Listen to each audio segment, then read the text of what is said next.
മോഹൻലാൽ തരുൺമൂർത്തി ടീമിന്റെ തുടരും എന്ന സിനിമ റെക്കോർഡുകൾ തിരുത്തി മുന്നേറുകയാണ്. ഇപ്പോഴിതാ ചിത്രം കേരള ബോക്സ് ഓഫീസിൽ നിന്ന് മാത്രം 100 കോടി നേടിയിരിക്കുകയാണ്. സിനിമയുടെ അണിയറ പ്രവർത്തകർ തന്നെയാണ് ഇക്കാര്യം സമൂഹമാധ്യമങ്ങളിലൂടെ പങ്കുവച്ചത്. ഇതോടെ കേരളത്തിലെ ഇൻഡസ്ട്രി ഹിറ്റായി മാറിയിരിക്കുകയാണ് തുടരും. 2018 എന്ന ചിത്രത്തിന്റെ കളക്ഷൻ മറികടന്നാണ് തുടരും ഈ നേട്ടം കൈവരിച്ചിരിക്കുന്നത്. 89 കോടിയാണ് സിനിമ കേരളത്തിൽ നിന്ന് നേടിയത്. മോഹൻലാൽ ചിത്രം എമ്പുരാനാണ് 3ാം സ്ഥാനത്തുള്ളത്. 87 കോടിയാണ് സിനിമയുടെ കേരള ബോക്സ് ഓഫീസിലെ കളക്ഷൻ. മാത്രമല്ല 50 ലക്ഷത്തിലധികം പ്രേക്ഷകരാണ് ഇതുവരെ കേരളത്തിൽ തുടരും തിയേറ്ററിൽ കണ്ടത് എന്നതും സിനിമയുടെ എടുത്തുപറയേണ്ട നേട്ടമാണ്. 2010 ശേഷം 50 ലക്ഷം ഫുട്ഫോൾസ് കിട്ടുന്ന 5ാമത്തെ മോഹൻലാൽ സിനിമയാണ് ഇത്. നിലവിൽ ലിസ്റ്റിൽ 10ാം സ്ഥാനത്താണ് തുടരും.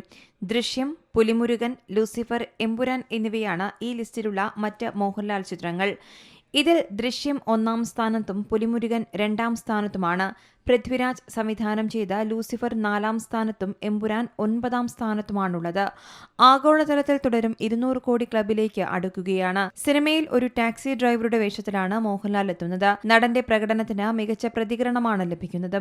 ആക്ഷൻ രംഗങ്ങളിലെ മോഹൻലാലിന്റെ പ്രകടനത്തിന് തിയേറ്ററുകളിൽ വലിയ കയ്യടിയും നേടാനായിട്ടുണ്ട്. സിനിമയിലെ പ്രധാന വില്ലൻ കഥാപാത്രത്തെ അവതരിപ്പിച്ചിരിക്കുന്നത് പ്രകാശ് വർമ്മയാണ്. ഈ കഥാപാത്രത്തിനും വലിയ സ്വീകാര്യതയാണ് പ്രേക്ഷകരിൽ നിന്ന് ലഭിക്കുന്നത്. News desk Zee Malayalam news. ഏറ്റവും പുതിയ വാർത്തകളും വിശേഷങ്ങളും വിരൽ തുമ്പിലറിയാൻ സീ മലയാളം ന്യൂസ് എല്ലാ ഡിജിറ്റൽ പ്ലാറ്റ്ഫോമുകളിലും ലഭ്യം.